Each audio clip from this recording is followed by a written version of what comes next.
everyone. Thank you for watching our presentation. We're Team Sephora, and we're going to be talking to you a little bit about the history of Sephora, the financial analysis, the competitive analysis, the perks, the advantages, the disadvantages. But first, let's start by introducing ourselves. My name is Nicole. I'm Jamie. I'm John. I'm Sayu. Okay, so we'll just get right into it. First thing I'm going to be talking to you is a little bit about the background. What is Sephora? So Sephora is a large beauty retailer. They sell a variety of beauty products, and that ranges from makeup, lotions, perfumes, high-end and low-end makeup, and also hair products. They have 1,700 flagship stores around the world, and these are everywhere in Europe, Asia, North America, South America. And with all these flagship stores, they have 25,000 employees, ranging from their office team to their flagship stores and marketing team and everything else. Most of their employees are located in France, where they were founded. So let's talk a little bit about the history. Sephora was founded in 1969. The founder is not known. Sephora had 38 retail stores already, but it was actually acquired by Dominique Mandino. It's a little bit hard. It's a French name, so it's hard to pronounce. And that was in 1993. He already had a perfumery, and he was already revolutionizing the beauty world because he introduced something that was not known to perfumeries. He would actually allow customers to try perfumes before they bought them, and this was not something that was welcomed in the beauty world yet. Before this, consumers would have to buy the perfume and then smell it and figure out if they liked it or not. And then the company went global when it was purchased by Louis Vuitton and Moet Hennessy, and this is where they really got the name that we know today and got on a much bigger platform. So I'm going to turn it over to G. So one of the benefits for visiting Sephora is customers can find the different brands' cosmetic products at one place. At Sephora, best-selling brands are Yves Saint Laurent, Chanel, and Dior. Sephora sells fragrance, skincare products, and hair and makeup products. Most popular products at Sephora is makeup products. And there are nearly 300 brands at Sephora. Their services offered exclusively at Sephora. Employees give free sample to customers, and employees at Sephora are all experts. They are willing to answer the questions from the customers they have. And for free makeup service, employees offer basic makeup such as smoky eyes and lips, eyeliner, or light everyday makeup. And also, Sephora offers the brand's makeup. Customers can choose the brands of the cosmetic products, and they will get the makeup from only using brand's makeup products. This part of the presentation is organizational structure of Sephora. The mission statement of Sephora is to build the most knowledgeable and professional team of products consultants in the beauty industry. To make this possible, Sephora has introduced a program called Science of Sephora, where all the employees are given training about the general topics in the beauty and cosmetics industry, basic makeup application, and customer relationships. And this has increased the knowledge of the employees in Sephora, and there are almost 25,000 employees in Sephora, which has only 4,000 in just France alone. The structure of Sephora is an operational and functional model. It also works on the basis of decentralized model. The LVMH is the parent organization of Sephora, which makes the major decisions of the Sephora. The executive committee members who makes this decision includes the CEO of Sephora, Chris D. Lapuente, one among the 15 members of the executive board. And the structure of the Sephora include narrow span of control, divisions that is allocated based on the categories in the Sephora, hierarchy-based structure that you will see in the next slide, standard in-store management structure, and basically its open cell environment has made it possible for a substantial growth in beauty organization.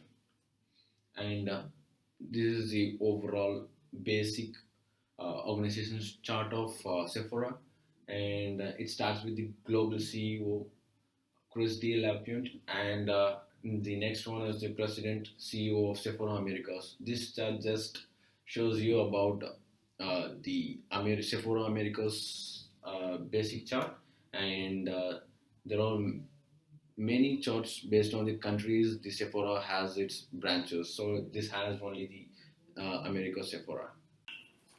Hi, so now I'm going to talk about the philosophy behind Sephora. Sephora got its name from the Greek word sephos, which means beauty.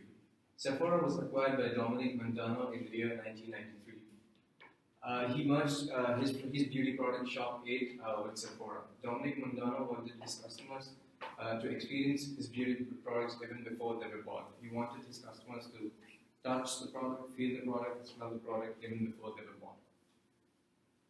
Coming to the working culture at Sephora, they use a completely different vocabulary at Sephora. The stores are called as stages, the sales associates are known as cast members, the managers are called as directors, and the uniform which the cast members wear are known as costumes. At Sephora, all the employees are trained beauty experts, and employees also do get a discount of 20%. Sephora is considered as a beauty mecca, which is located at the main store is located on Champs-Élysées, Paris, which is visited by over 6 million people annually. Customers get tons of perks where they get free walkaway samples. Sephora is made up of 3 words: fragrance, skincare, and color cosmetics. Sephora offers unique shopping experience like they have their own Amazon Prime sort of delivery.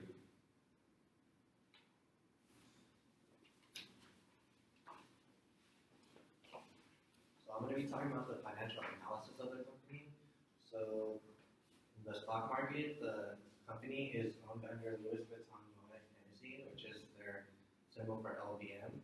And overall, the company has made about 4.26 million euros. And the stock price in the market is about 245 and 50 euros. The cosmetics and the perfumes are the third main source of the revenue of the overall company, which is about 13% of the profit. And Sephora gained, and in the future, Sephora gains more market shares in 2017. And in 2018, they have a very high chance of increasing the market.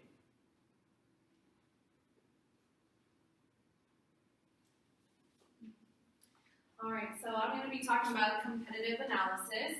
So the competition for Sephora, according to their website, is actually Ulta, MAC, Macy's, and Nordstrom's. So when you look at the graph by atlas.com, from 2010 through 2016, it actually shows that Sephora and Ulta Beauty have expanded while the department stores actually shrink. So it looks like actually Ulta Beauty is expanding faster than Sephora. So going more in depth about the strengths and weaknesses of the department stores, Ulta Beauty has a diverse portfolio with over 450 brands and over 2,000 products. However, there is a limited market share with each company, and some people perceive that their products are more drugstore brands. When compared to MAC, there's a strong brand image and is perceived as high-quality products. However, the high-quality products also come at a higher price, which is one of their weaknesses, and also consumers might not be as affluent, so they might not want to purchase MAC because of the high price. So when it comes to department stores, Macy's and Nordstrom, Macy's has that strong brand image, more of that American style, known with that red star, of course Thanksgiving parade and everything. But one of the weaknesses about the Macy's is that they do have a high turnover rate of employees. So what that means is, yes, they have a lot of department stores where people can go ahead and buy cosmetics and perfumes and things like that, but those employees might lack the knowledge of those brands because there's such a high turnover rate, or maybe they're just seasonal for during that time period. Whereas Nordstrom has multiple stores, but it has years of experience, and also has that loyalty of their customers. But again, they carry high-end cosmetic and perfumes, which could be out of range for a lot of the consumers.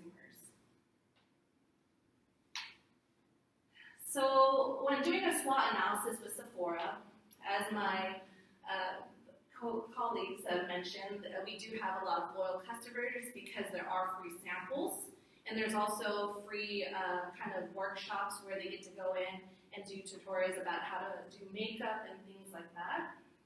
Also, it's more of a non-commission-based sales, where it's not as much pressure. The consumer can go into the store and actually choose what they want to try as a product. And they have quality products at affordable prices. Some of the weaknesses is that there is a limited location, so those brick and mortar stores. So there is going to be a smaller staff size and limited distribution. And also, there might be some consumers who don't know or recognize some of the brands that Sephora carries. However, in order to offset the weaknesses, so we can talk about the opportunities that Sephora can do, like product diversification. So an example is going more into the men's product line, or targeting different ethnic groups like more of Hispanics or Indians and other ethnic backgrounds. They can also do more TV commercials and actually also improve on their technology and selling.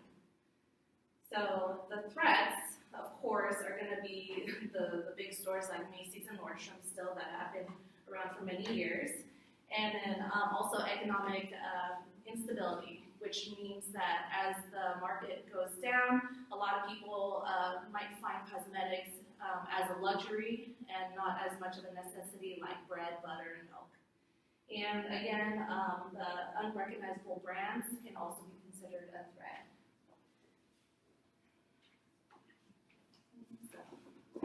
And that concludes our presentation, so thank you all so much for watching.